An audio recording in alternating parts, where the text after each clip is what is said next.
At 11:47 hours on March 8, 1944, Major James Howard was leading 16 P-51 Mustangs from the 354th Fighter Group over central Germany when his wingman's radio crackled with an urgent warning. "Bandits, 11 o'clock high, coming down fast." Howard looked up and saw 30 German fighters diving toward a formation of B-17 bombers his group was escorting. But Howard noticed something his wingman had not. The German formation was led by an aircraft with distinctive yellow markings on its nose and tail. Howard recognized those markings from intelligence briefings. That aircraft belonged to Hauptmann Wilhelm Ferdinand Galland, younger brother of General Adolf Galland, and one of the Luftwaffe's most experienced fighter pilots with 55 confirmed victories. Howard made an instantaneous decision. Instead of positioning his fighters to defend the bombers broadly, he led his entire flight directly at Galland's aircraft. This was tactically unusual. Standard escort doctrine called for spreading fighters to cover the bomber formation. Concentrating 16 fighters on a single enemy aircraft meant leaving other bombers vulnerable. But Howard had been briefed on a new directive from 8th Air Force headquarters. When you identify an experienced German pilot, kill him. Everything else is secondary. The briefing had been explicit. The Luftwaffe was not an infinite resource. German pilot training took 18 months to produce a competent fighter pilot and 3 years to produce an expert. The experts, the aces with dozens of victories, were irreplaceable. They led formations, they trained new pilots, they developed tactics, they maintained morale. Kill enough experts and the Luftwaffe would collapse regardless of how many aircraft Germany produced. This was not about destroying machines. This was about systematically eliminating the skilled men who flew them. Howard's 16 Mustangs hit Galland's formation like a hammer.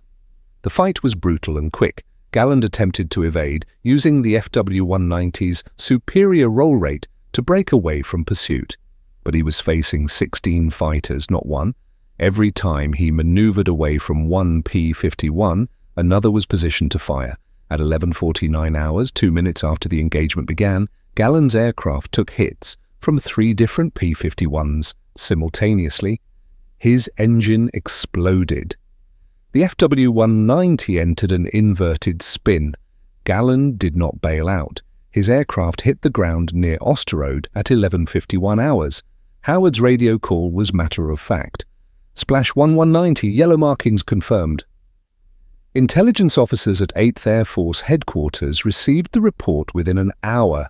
They consulted their lists. Wilhelm Ferdinand Galland, 55 victories, killed in action, March 8th, 1944, another name crossed off. This was the beginning of a systematic campaign that would destroy the Luftwaffe more effectively than any previous strategy. The Americans were going to kill every experienced German fighter pilot they could identify, hunt them, target them, eliminate them one by one until the Luftwaffe had no competent leaders left. It was brutal, it was calculated, and it worked with devastating efficiency. The strategy had emerged from detailed analysis conducted during late 1943 and early 1944. American intelligence officers had been studying Luftwaffe operations, trying to understand why German fighters remained so effective despite being outnumbered and flying increasingly obsolete aircraft. The answer was experience. German fighter pilots who had survived 2 or 3 years of combat were extraordinarily skilled. They understood aircraft performance limits. They could judge deflection angles instinctively. They knew when to attack and when to disengage. They could lead formations through complex tactical situations. These were not just skilled individuals, they were force multipliers who made every pilot in their unit more effective. The intelligence analysis revealed something else. The Luftwaffe had a relatively small number of highly experienced pilots, perhaps 200 to 300 pilots with more than 50 victories, another 500 to 700 pilots with 20 to 50 victories. These 1,000 or so expert pilots were distributed across approximately 80 fighter squadrons. They were the squadron commanders, flight leaders, and veteran pilots who trained new arrivals, Kill these experts and you would not just eliminate individual pilots, you would eliminate the institutional knowledge that made German fighter units effective. The analysis went deeper. German pilot training had been excellent in 1939 and 1940. New pilots received 250 hours of flight training before joining operational units. They spent months learning aerobatics, gunnery, formation flying, and tactical maneuvers. By the time they reached combat units, they were competent pilots who could learn from experienced squadron mates. But by 1943, German training had deteriorated significantly. The reasons were multiple. Germany needed pilots quickly to replace combat losses. Training consumed fuel that was increasingly scarce. Experienced instructors were being pulled from training units to fly combat missions. Allied bombing disrupted training facilities.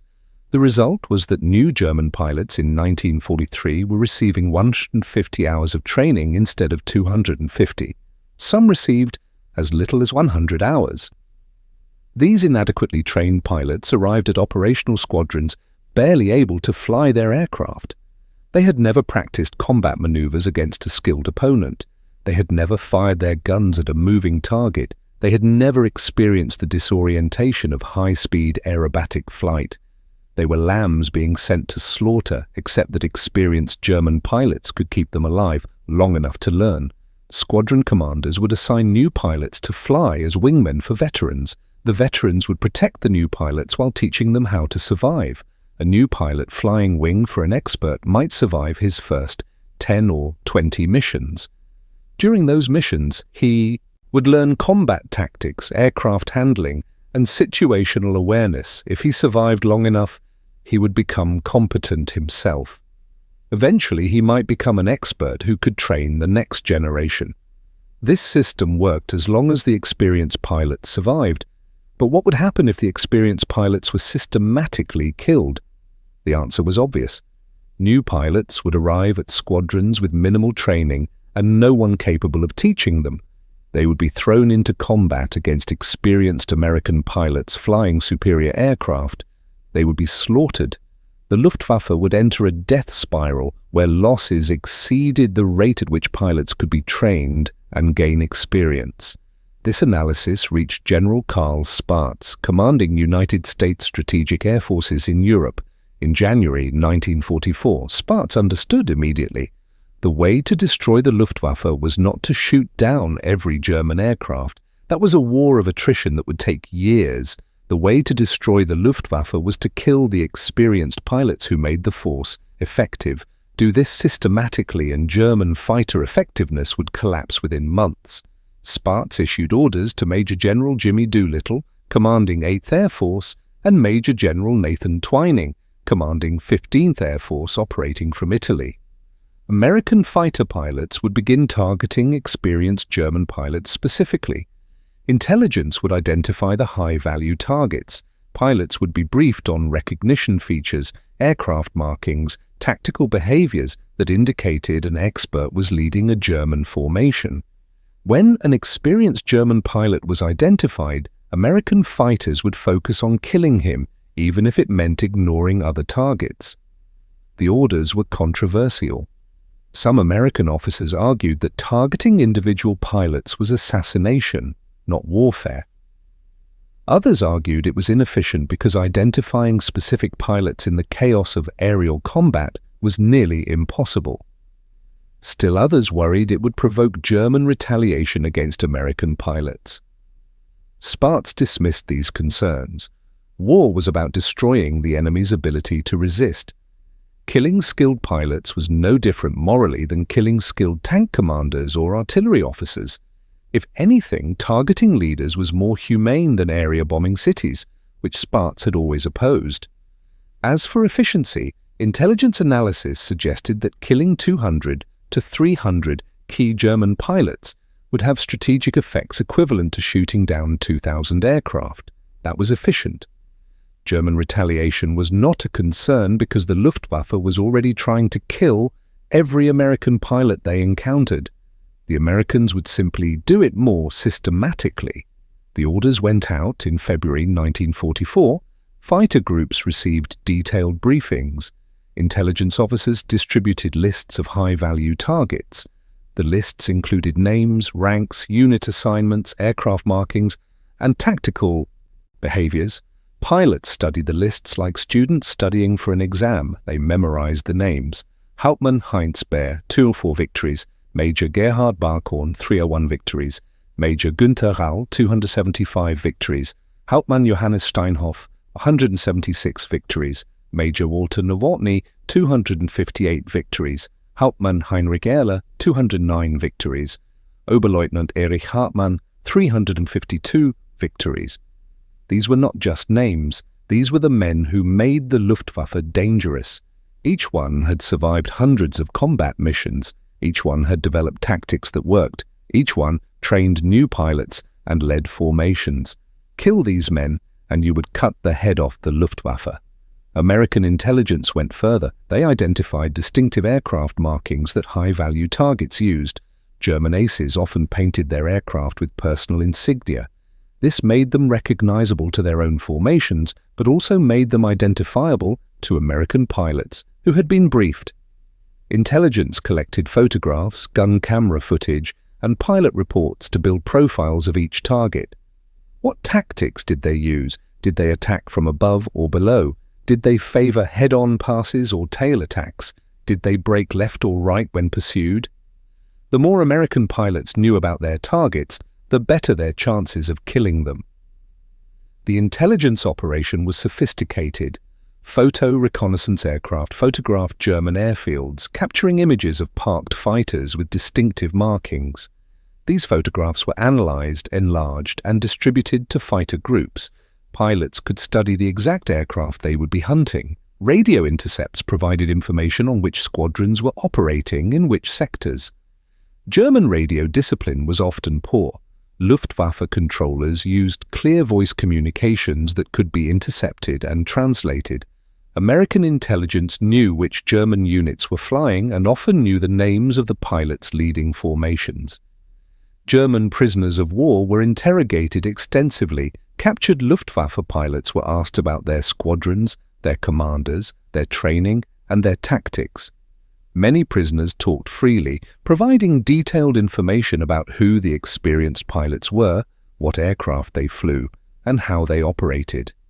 This information fed directly into the targeting lists distributed to American fighter groups. Fighter groups established bounties, not official bounties with money, but informal recognition. The pilot who shot down a high-value target received recognition from his squadron. His name went in reports. He got mentioned in after-action briefings. For competitive young fighter pilots, this recognition mattered. Shooting down any German fighter was good. Shooting down an ace was better. Shooting down a famous ace was glory. Some fighter groups created visual aids. Intelligence officers prepared boards with photographs and descriptions of high-value targets. These boards were displayed in pilot briefing rooms. Before every mission, pilots would review the boards, studying the aircraft markings and pilot profiles. The boards were updated constantly as targets were killed or as new intelligence became available. Pilots knew exactly who they were hunting. The campaign began in earnest in March 1944. American fighter groups transitioned from purely defensive escort missions to aggressive fighter sweeps. Instead of staying close to bomber formations, fighters ranged ahead and to the sides, hunting for German fighters before they could reach the bombers. This gave American fighters more opportunities to engage on favorable terms. It also gave them more opportunities to identify and target specific German pilots. The tactical change was enabled by the P-51 Mustang. This aircraft had range sufficient to escort bombers to any target in Germany and still have fuel for extended combat. Earlier escort fighters like the P-47 Thunderbolt had shorter range, limiting how long they could hunt for German fighters. The P-51 could escort bombers deep into Germany, engage in extended combat, and still have enough fuel to return to England. This made aggressive fighter sweeps practical. The P-51 was also superior to most German fighters in most performance categories. It was faster than the Bf-109 at all altitudes. It was faster than the FW-190 at medium and high altitudes. It had better range than any German fighter. It had excellent visibility from the cockpit, making it easier for pilots to spot enemies. The only significant disadvantage was that German fighters could outturn the P-51 in sustained turning combat. But American pilots were trained to avoid turning fights and instead use superior speed and energy to dictate engagement terms.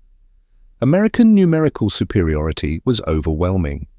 By March 1944, the 8th Air Force could dispatch 1,000 to 1,500 fighters on major missions. The Luftwaffe could oppose these missions with perhaps 300 to 500 fighters at most. American pilots operated in groups of 4 to 8 aircraft that could support each other. German pilots increasingly flew alone or in pairs because fuel shortages and losses prevented larger formations. When an American flight of 8 P-51s encountered a German flight of 2 Bf-109s, the outcome was usually predetermined. The Germans initially did not understand what was happening. They noticed that American fighters were becoming more aggressive, but this seemed like a general tactical shift. They did not realize that American pilots were specifically hunting their most experienced leaders. The first major kill came on March 2, 1944. Captain Don Gentile, flying with the 4th Fighter Group, shot down Hauptmann Wilhelm Meyer, who had 27 confirmed victories. Meyer was leading a formation of Bf-109s attacking B-17s over Frankfurt when Gentile's flight intercepted. Gentile recognized the distinctive yellow nose marking on Meyer's aircraft from intelligence briefings. He ignored other targets and focused exclusively on Meyer. The pursuit lasted 4 minutes. Meyer tried every evasive maneuver he knew. He dove, climbed, rolled, and reversed. Gentile stayed with him. At 22,000 feet over the Rhine River, Gentile fired a 3-second burst. Meyer's aircraft exploded. Gentile's gun camera footage showed the kill clearly. Intelligence confirmed the victim's identity from wreckage recovered near the crash site. 3 days later, on March 5th, Lieutenant Robert Johnson from the 56th Fighter Group shot down Hauptmann Friedrich Karl Müller, who had 140 victories. Müller was one of the Luftwaffe's most experienced Eastern Front veterans, recently transferred west to help defend against American bombing raids. Johnson had been briefed on Müller specifically. Intelligence knew Müller favored vertical attacks, diving on bombers from high altitude. Johnson positioned his flight above the bomber stream and waited. When Müller dove, Johnson dove after him. Müller realized he was being pursued and tried to escape by diving through the bomber formation where American fighters would hesitate to follow. Johnson did not hesitate. He followed Müller through the bomber stream, ignoring the risk of collision or friendly fire. At 15,000 feet, Johnson fired from 200 yards. Müller's aircraft caught fire. Müller bailed out, but his parachute failed to open. Johnson watched him fall. On March 8th, the same day Major Howard killed Wilhelm Ferdinand Galland, 2 other American pilots scored kills on high-value targets. Lieutenant Dwayne Beeson shot down Hauptmann Rudolf Resch, 39 victories. Captain Ralph Johnson shot down Oberleutnant Heinz Knoke, 33 victories. Both German pilots died in their aircraft. The pace accelerated. March 1944 saw American fighters kill 17 German pilots with more than 30 victories each. April saw 23 kills. May saw 31 kills. The Luftwaffe was bleeding its expert pilots at a rate that could not be sustained. Each kill had cascading effects beyond just removing one pilot. When a squadron commander with 100 victories was killed, his squadron lost not just a skilled pilot, but also their leader, tactician, and trainer. The replacement commander was invariably less experienced. Sometimes the replacement had only 20 or 30 missions of experience. These less experienced commanders made poorer tactical decisions, led formations less effectively, and could not train new pilots as well. Squadron effectiveness declined immediately. The psychological impact on German pilots was severe. They watched their commanders and veteran pilots being killed at alarming rates. Pilots who had survived 2 years of combat were being shot down within weeks of the American campaign. beginning. This created a sense of inevitability. If the most experienced pilots with hundreds of missions could not survive, what chance did newer pilots have? German commanders noticed. Formation leaders were dying at alarming rates. Squadron commanders who had survived years of combat were being shot down within weeks of facing concentrated American fighter sweeps. The Germans initially attributed this to bad luck or overwhelming American numbers. But by April of 1944, some German pilots began to suspect that the Americans were deliberately targeting experienced pilots. Hauptmann Johannes Steinhoff, commanding Jagdgeschwader 77, wrote in his diary that American fighters seemed to pursue marked aircraft more aggressively than unmarked ones. He ordered his pilots to remove personal insignia and fly unmarked aircraft. Other German units followed suit, but removing markings was not enough. American pilots had been trained to recognize tactical behaviors. An experienced pilot flew differently than a novice. He maintained better formation discipline. He made smoother turns.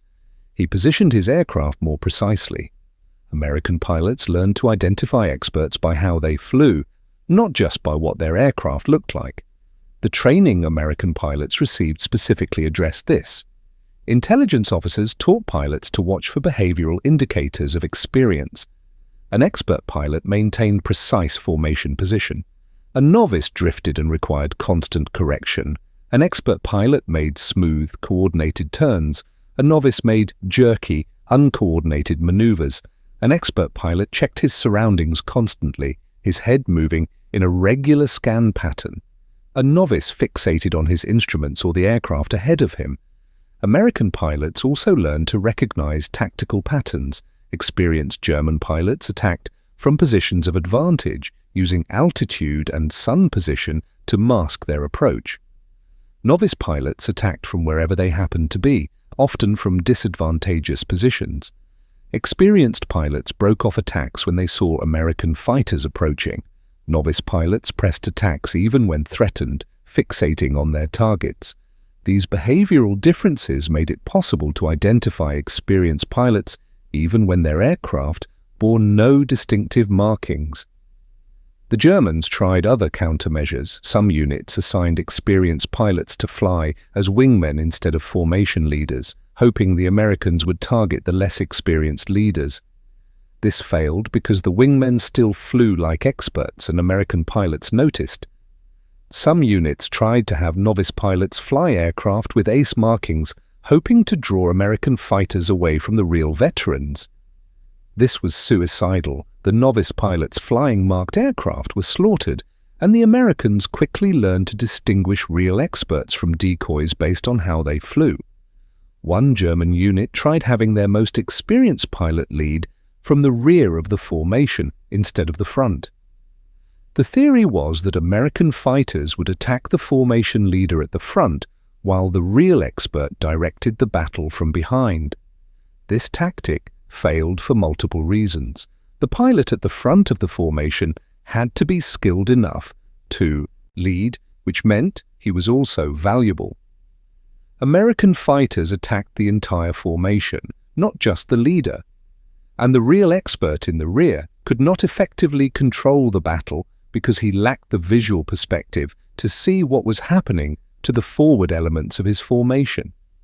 Luftwaffe morale began to crack. Experienced pilots who had survived hundreds of missions started to feel hunted. They knew the Americans were coming for them specifically. This knowledge was psychologically corrosive. Previously, German pilots had faced the normal risks of aerial combat, where survival depended on skill, luck, and tactics. Now they felt targeted for assassination. The best pilots, the ones with the most victories and the most distinctive markings, felt like marked men. Oberleutnant Franz Stigler, who had 28 victories, described the feeling in a letter written in May 1944. He wrote that every time he took off, he wondered if this would be the mission where American fighters singled him out. He knew other pilots with similar victory totals had been killed in recent weeks. He knew the Americans had lists with names on them. He wondered if his name was on those lists. The psychological burden of knowing you are specifically targeted is immense. It affects decision-making, increases stress, and reduces combat effectiveness, even when the pilot survives. Some pilots requested transfers to night fighter units, where American fighters could not pursue them as easily. Some requested transfers to other fronts. A few requested reassignment to ground units or training positions. Luftwaffe High Command denied most requests. Experienced pilots were too valuable to waste on non-combat positions. They were needed in the West to fight the Americans. This meant staying in positions where American fighters were hunting them. The few transfer requests that were approved often went to pilots who were physically or psychologically broken. Pilots who had been shot down multiple times and survived. Pilots who showed signs of combat fatigue. Pilots who had lost their nerve. These were pilots who could no longer fly combat missions effectively. Granting them transfers removed damaged personnel from combat units, but also signaled to other pilots that the only way to escape was to break down completely. This created perverse incentives where pilots might subconsciously seek to become incapacitated to escape the meat grinder. The psychological impact extended beyond the targeted pilots. Novice pilots arriving at fighter squadrons found a changed environment. The veterans who would have trained them were being killed faster than they could be replaced. Some squadrons had no pilots with more than 50 missions of experience. New pilots were expected to learn from other new pilots. This was catastrophic for effectiveness. Lieutenant Hans Berger, who joined Jagdgeschwader 3 in April 1944 with 75 hours of total flight time, described his first week in a letter recovered after the war. He arrived at his squadron expecting to fly as wingman for an experienced pilot who would teach him combat tactics. Instead, he was assigned to fly wing for another new pilot who had arrived 2 weeks earlier. Neither pilot had ever fired their guns in combat. Neither had ever been in a high-speed dive. Neither had ever performed a combat break maneuver. They were sent on their first mission with instructions to stay in formation and learn by watching. Berger was shot down on his third mission by an American P-47 he never saw. He survived with severe burns. Stories like Berger's became common throughout the Luftwaffe in mid-1944. The experienced pilots who could have trained new arrivals were dead. The training system that could have compensated was broken by fuel shortages and Allied bombing. New pilots were arriving at squadrons with minimal training and no mentorship. They were thrown into combat against veteran American pilots flying superior aircraft. The results were predictable. The statistics were horrifying. In early 1944, a German pilot arriving at an operational squadron had roughly a 50% chance of surviving his first 5 missions. If he survived those first 5 missions, his chances of long-term survival improved significantly because he had learned basic combat survival skills. By mid-1944, after the ace hunting campaign began, a new German pilot had less than a 20% chance of surviving his first 5 missions. Many pilots were shot down on their first or second mission before they had learned anything. The average life expectancy of a new German fighter pilot in summer 1944 was approximately 10 missions. This meant that most pilots never gained enough experience to become competent, let alone expert. American fighter pilots noticed the declining quality of German opposition. In early 1944, engaging German fighters had been dangerous even for experienced American pilots. By summer 1944, German fighters were making basic mistakes that American pilots exploited ruthlessly. German formations broke apart under attack instead of maintaining cohesion. German pilots made predictable evasive maneuvers. They fixated on targets instead of checking their tails. They ran out of ammunition because they fired at excessive range. These were novice mistakes that experienced pilots did not make. Lieutenant William Cullerton of the 4th Fighter Group described a mission in July 1944 where his flight of 4 P-51s encountered 8 German Bf-109s. The German formation should have had numerical advantage, but the Germans broke formation and scattered when the Americans attacked. Cullerton and his wingman each shot down 2 Germans in less than 5 minutes. The remaining Germans fled. Cullerton reported that the Germans flew like student pilots, not combat veterans. None of them checked their tails. None of them used proper defensive maneuvers. They just ran straight until the Americans caught them and shot them down. The kill ratios reflected this deterioration. In January 1944, American fighters shot down approximately 1.5 German aircraft for every American fighter lost in air combat.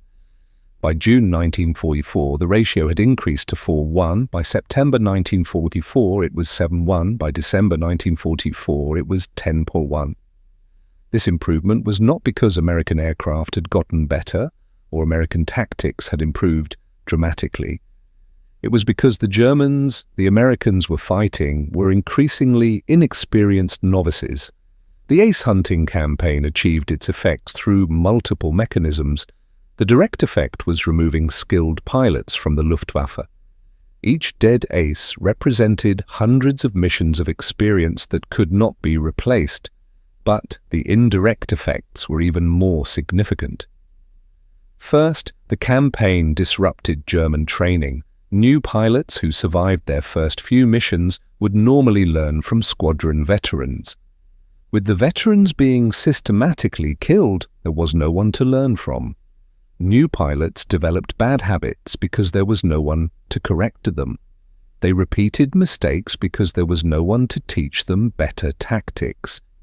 The institutional knowledge that made German fighter units effective was being lost. One German squadron commander, Hauptmann Werner Schröer, with 114 victories, attempted to address this by creating a formal training program within his squadron. New pilots would spend their first week flying practice missions with experienced pilots before being sent into combat. They would practice formation flying, combat maneuvers, and tactical procedures. Schröer hoped this would reduce the horrific loss rate among new pilots. The program worked for 3 weeks. Then Schröer was shot down and killed by American P-51s on February 12, 1944. The training program died with him. His replacement lacked the experience and authority to continue it. Second, the campaign created an adverse selection problem.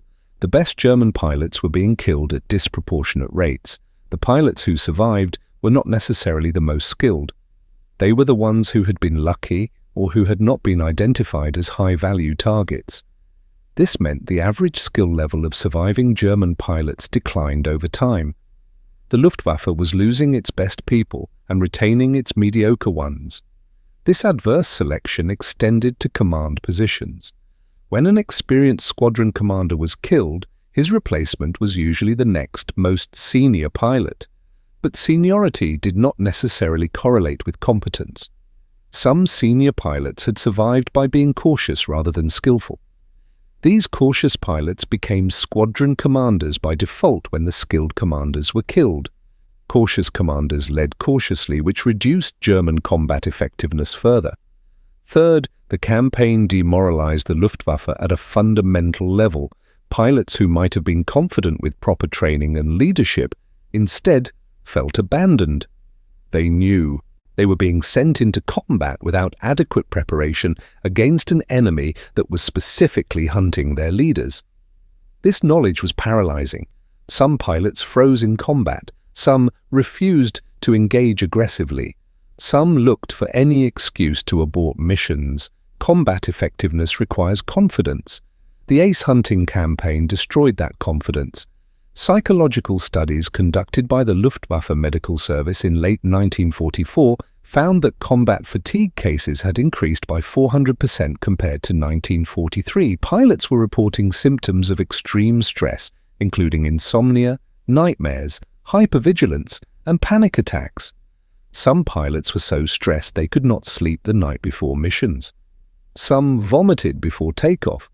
Some experienced tremors so severe they could barely control their aircraft. These were not cowards. These were men who had been pushed beyond their psychological limits by sustained exposure to combat where they felt they had no chance of survival. Fourth, the campaign forced the Luftwaffe into tactical rigidity. German doctrine had emphasized flexible tactics where experienced pilots could adapt to changing situations, but flexible tactics require experienced pilots who understand the doctrine's principles. With novice pilots predominating, German units reverted to rigid formations and scripted tactics because their pilots lacked the experience to improvise. This made German formations predictable and easier for Americans to defeat. The standard German defensive tactic against American bomber formations had been the frontal attack. German fighters would climb above the bomber stream, position themselves ahead of the bombers, then dive through the formation, firing head-on. This was dangerous but effective. Head-on attacks gave bombers minimal time to track the attacking fighters. German pilots could fire, roll away, and escape before American escort fighters could intervene. The tactic required precise timing, excellent gunnery, and nerves of steel. Experienced pilots executed it well. Novice pilots could not. By mid-1944, German novice pilots attempting frontal attacks were being slaughtered. They approached too slowly, giving bomber gunners time to track them. They opened fire at excessive range, wasting ammunition. They held their attacks too long, giving American escort fighters time to intercept. They failed to roll away after their attack pass, instead flying straight through the bomber formation where they were hit by defensive fire from multiple bombers. American bomber crews reported watching German fighters fly straight into their defensive fire and disintegrate. The numbers were devastating. In January 1944, the Luftwaffe had approximately 1,000 pilots with more than 20 victories. By January 1945, fewer than 200 remained. Most had been killed, some had been seriously wounded, a few had been captured, the rest were dead. With them died the accumulated experience of the entire war. Major Gerhard Barkhorn, one of the highest-scoring aces in history with 301 victories, survived the war but described the period from March to September 1944 as the death of the Luftwaffe. He wrote that watching experienced pilots killed week after week was worse than any combat.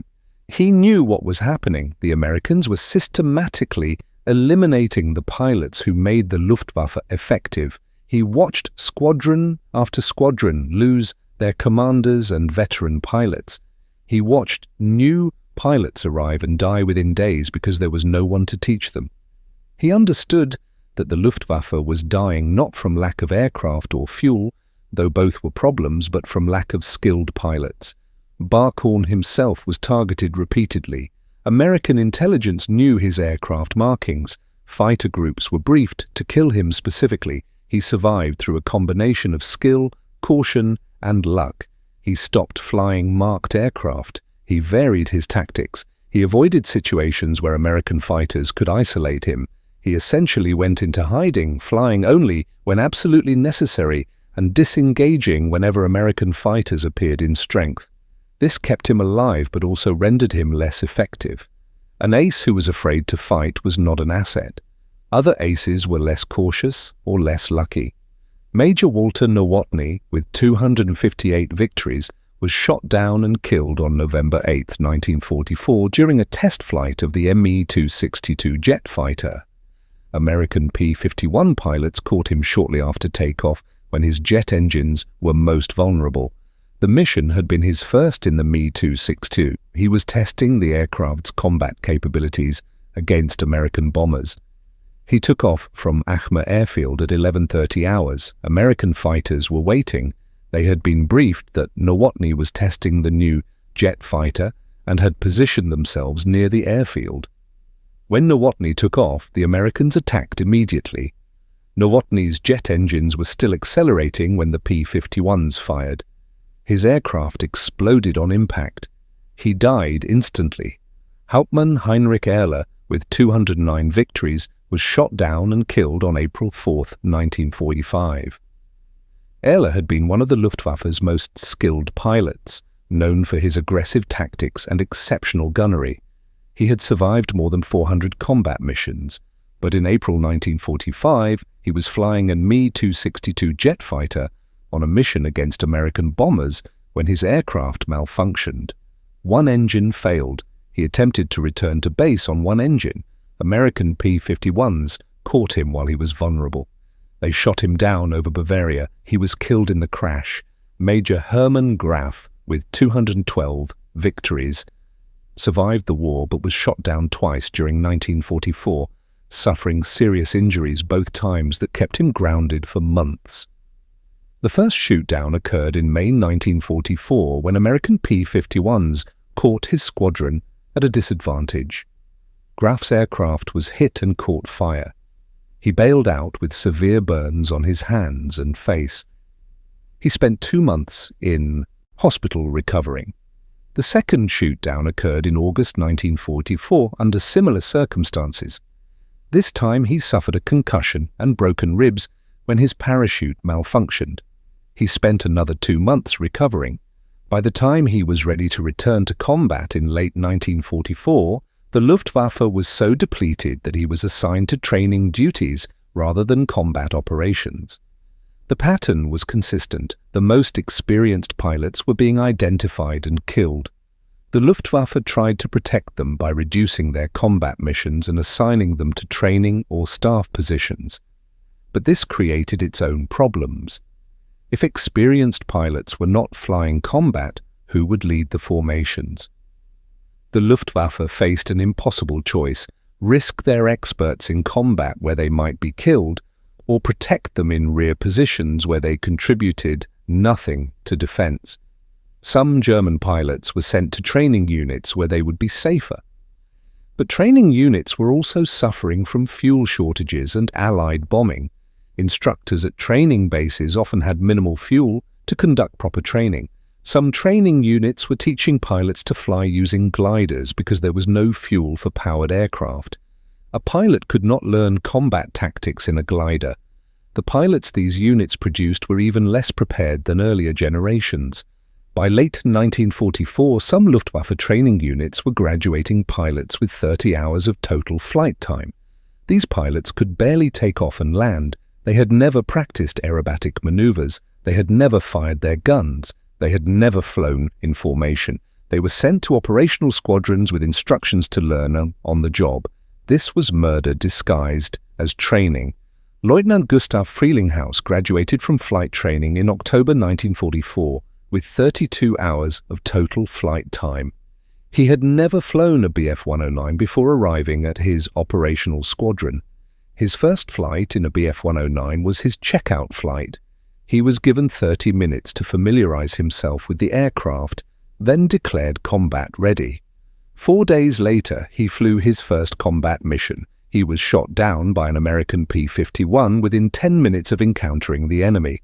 He survived with a broken leg and severe lacerations. He never flew another combat mission. His total combat career lasted 10 minutes. American pilots who encountered these inadequately trained German pilots described it as target practice. Lieutenant John Voll of the 31st Fighter Group described shooting down 4 Bf-109s in one mission in October 1944. He said it was like shooting at targets on a range. The German pilots flew straight and level. They did not maneuver when attacked. They did not check their tails. Voll shot all 4 down in less than 3 minutes. He felt no pride in the kills. It was slaughter, not combat. Captain Clarence Anderson of the 357th Fighter Group had a similar experience in November 1944. His flight of 4 P-51s encountered 6 FW-190s over Western Germany. The German pilots attempted to attack a formation of B-17 bombers. Anderson's flight intercepted before the Germans reached the bombers. The fight lasted less than 2 minutes. All 6 German pilots were shot down. None of them saw the Americans until it was too late. None of them attempted effective defensive maneuvers. Anderson reported that the Germans had no situational awareness and no combat skills. They were flying formation correctly, which suggested they had received some training, but they had no idea how to fight.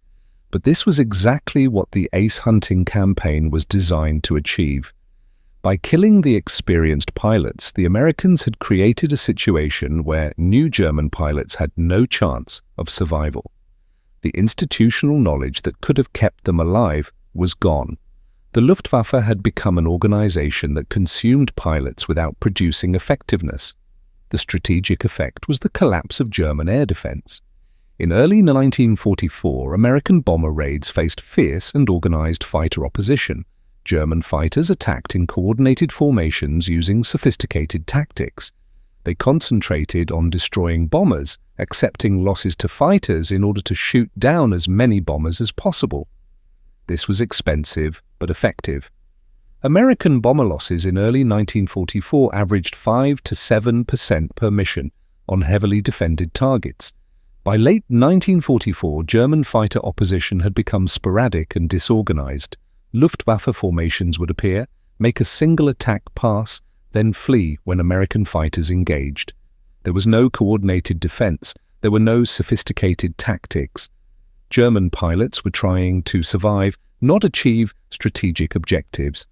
American bomber losses dropped to 1 to 2% per mission.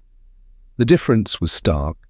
In February 1944, during the Big Week campaign, American bombers attacking aircraft factories in Germany lost 226 bombers over 6 days of operations. That represented approximately 6% losses per mission. In December 1944, American bombers conducting similar missions against synthetic oil plants lost 47 bombers over 6 days of operations. That represented less than 1% losses per mission. The Germans still had fighters. They still had anti-aircraft guns, but they could not mount effective defense because their experienced pilots were dead. This dramatic reduction in effectiveness was not primarily because Germany lacked aircraft. The Luftwaffe still had thousands of operational fighters in late 1944. It was not primarily because Germany lacked fuel, though fuel shortages were severe. It was because Germany lacked experienced pilots who could lead formations and train new arrivals. Without experienced pilots, the Luftwaffe could not function as an effective fighting force, regardless of how many aircraft it possessed. The ace hunting campaign demonstrated a principle of modern warfare. Skilled people are more important than equipment. Germany had focused on producing aircraft. The Americans focused on killing the pilots who flew them. When forced to choose between replacing aircraft and replacing experienced pilots, the Americans understood that pilots were the critical constraint. Aircraft could be built in months. Training an expert pilot took years.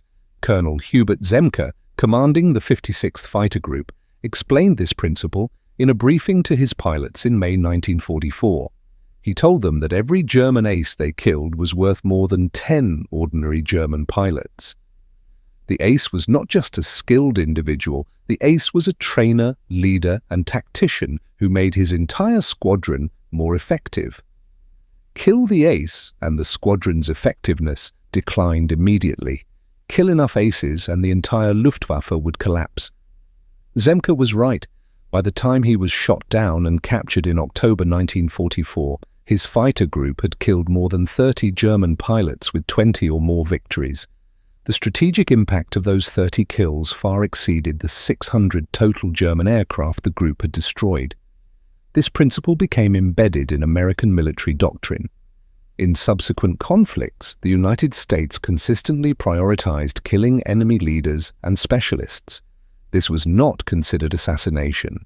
It was considered sound military strategy. Remove the skilled people and the organization collapses regardless of its equipment. The Luftwaffe never recovered from the losses inflicted during 1944. By early 1945, German fighter units existed in name only. They had aircraft and pilots, but no capability. New pilots arrived and died within days. The few surviving experienced pilots were too cautious to be effective. Units could barely conduct organized operations. The nightmare scenario that American intelligence had predicted came true. The Luftwaffe entered a death spiral where it could not replace pilots as fast as they were being killed, or replace experience as fast as it was being lost.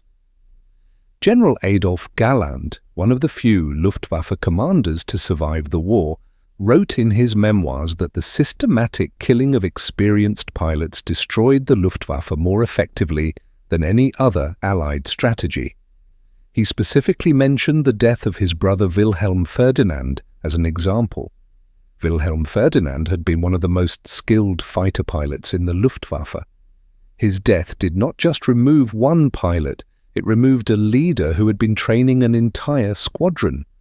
The Americans had not just killed one man, they had destroyed the combat effectiveness of an entire unit. Galland wrote that by late 1944, every time he visited a fighter squadron, he saw the same thing: inexperienced pilots who did not know how to fly combat missions, no veteran pilots to teach them, commanders who were overwhelmed trying to lead units of novices. The institutional collapse was total.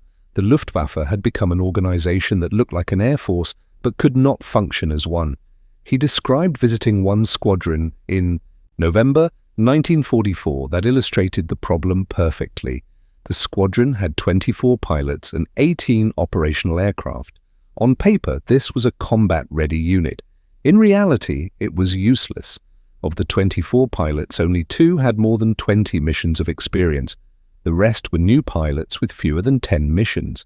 The squadron commander had 35 missions, making him the most experienced pilot in the unit. 35 missions was barely enough to learn basic survival skills, let alone lead a squadron. When Galland asked the commander how he trained his new pilots, the commander said he did not. He did not have time. He was too busy trying to keep his squadron operational while flying combat missions himself. New pilots were expected to learn by watching, but there was nothing to watch because the squadron's tactics were rudimentary and ineffective. Galland asked to see the squadron's training program. The commander showed him a 2-page document that outlined basic formation procedures. That was the entire training program. 2 pages, no tactical doctrine, no combat maneuvers, no gunnery practice. Nothing that would prepare a pilot for actual combat. Galland asked why the program was so limited. The commander explained that he had never been trained himself beyond basic flight procedures. He had been thrown into combat in July 1944 and had learned by trial and error. Most of his learning came from mistakes that got other pilots killed. He was now trying to pass on what little he knew, but it was not enough. This conversation repeated at squadron after squadron. The institutional knowledge that made the Luftwaffe effective in 1940, 1941 and 1942 was gone. The pilots who understood tactical doctrine were dead. The pilots who knew how to train new arrivals were dead. The pilots who could lead formations effectively were dead. What remained was a shell of an organization filled with novices who were being slaughtered. The Americans achieved this through systematic targeting, superior intelligence, better training, numerical superiority, and industrial capacity. But underlying all these factors was strategic vision. Someone had to recognize that killing experienced pilots would collapse the Luftwaffe's effectiveness. Someone had to convince commanders to prioritize this mission. Someone had to create the intelligence systems to identify high-value targets. Someone had to train fighter pilots to execute the mission. The strategic vision came from General Karl Spaatz and his staff. They understood that wars are won by destroying the enemy's capability, not just their equipment. They recognized that pilot experience was the Luftwaffe's critical capability. They developed a campaign to eliminate that capability systematically. The campaign worked exactly as designed. Intelligence collection was sophisticated and multi-layered. Photo reconnaissance missions photographed German airfields daily, tracking which aircraft were present and identifying distinctive markings. Radio intercepts monitored Luftwaffe communications, identifying which squadrons were operating and often which pilots were leading formations. Human intelligence from captured pilots provided detailed information on squadron organization and pilot capabilities. All this information was compiled, analyzed, and distributed to fighter groups as targeting packages. The targeting packages were updated constantly. When a high-value target was killed, his name was removed from the list. When a new ace was identified, his information was added. Fighter groups received updated packages before every major mission. Pilots knew who they were hunting and what those targets looked like. This level of intelligence support was unprecedented and gave American pilots enormous advantages. Training was equally sophisticated. American fighter pilots received extensive instruction on aircraft recognition, tactical behaviors, and combat techniques. They practiced against each other in mock combat, learning how to identify and exploit the tactics that different pilots used. They studied gun camera footage from previous missions, analyzing how German pilots flew and identifying patterns that indicated experience levels. They were taught to be hunters, not just fighters. The training emphasized aggressive tactics. American pilots were taught to attack decisively when they identified a target. Hesitation gave the target time to escape or call for help. The doctrine was simple: identify, close, kill, confirm, move to next target. This aggressive approach kept German pilots off balance and prevented them from organizing effective responses. By May 1945, when Germany surrendered, the Luftwaffe had ceased to exist as an effective military force. A few aircraft flew symbolic missions. A handful of pilots continued fighting until literally the last day of the war, but organized German air defense had collapsed months earlier. Allied aircraft flew over Germany unopposed. Cities were bombed without significant fighter opposition. Ground forces operated without fear of air attack. This was the ultimate measure of the ace hunting campaign's success. The human cost was extraordinary. Hundreds of experienced German pilots were killed, men who might have survived the war if they had not been specifically targeted. Thousands of inexperienced German pilots were killed because the men who could have trained them were already dead. American pilots died too, though in smaller numbers. The campaign was brutal, efficient, and strategically decisive. Major Erich Hartmann, the highest-scoring ace in history, with 352 victories, survived the war by virtue of fighting primarily on the Eastern Front, where the ace-hunting campaign was less intensive. He was transferred to the Western Front briefly in 1945, but by then the war was nearly over. In post-war interviews, Hartmann described the difference between Eastern and Western Front combat. On the Eastern Front, Soviet fighters attacked in mass formations using numerical superiority to overwhelm German defenses. It was dangerous but predictable. On the Western Front, American fighters hunted specific pilots using superior intelligence and tactics. It was personal and terrifying. Hartmann said he was glad he had spent most of the war in the East. He doubted he would have survived 6 months in the West after early 1944.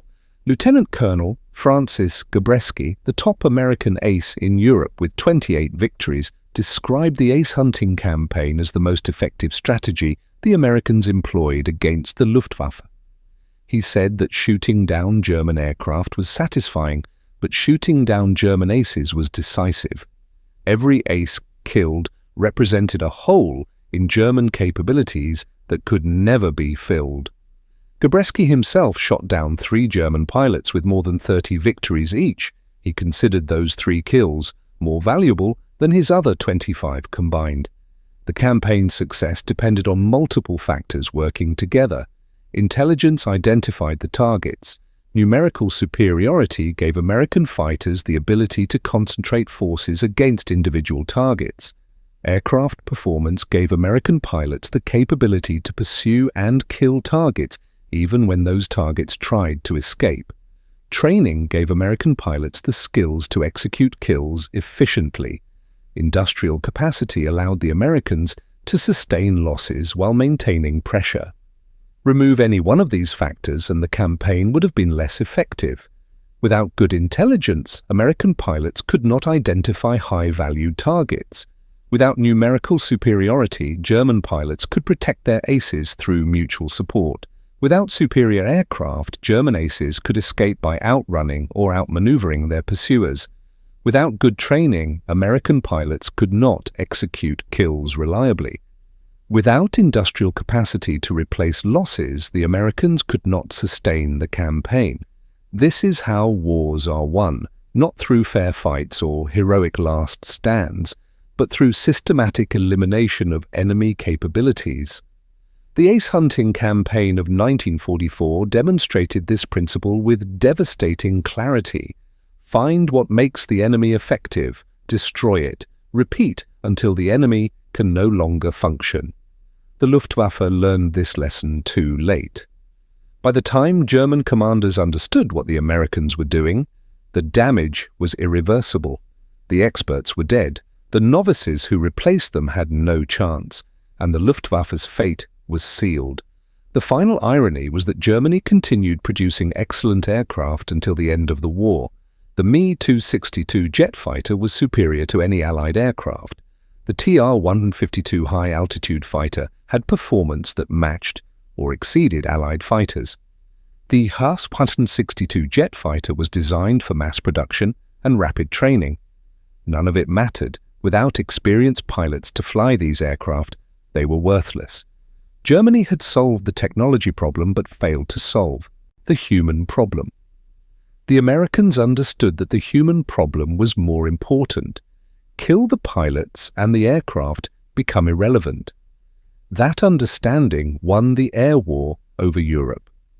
That is how American pilots hunted Germany's best aces to extinction. They identified them, they targeted them, they killed them systematically and without mercy, and when the aces were dead, the Luftwaffe died with them.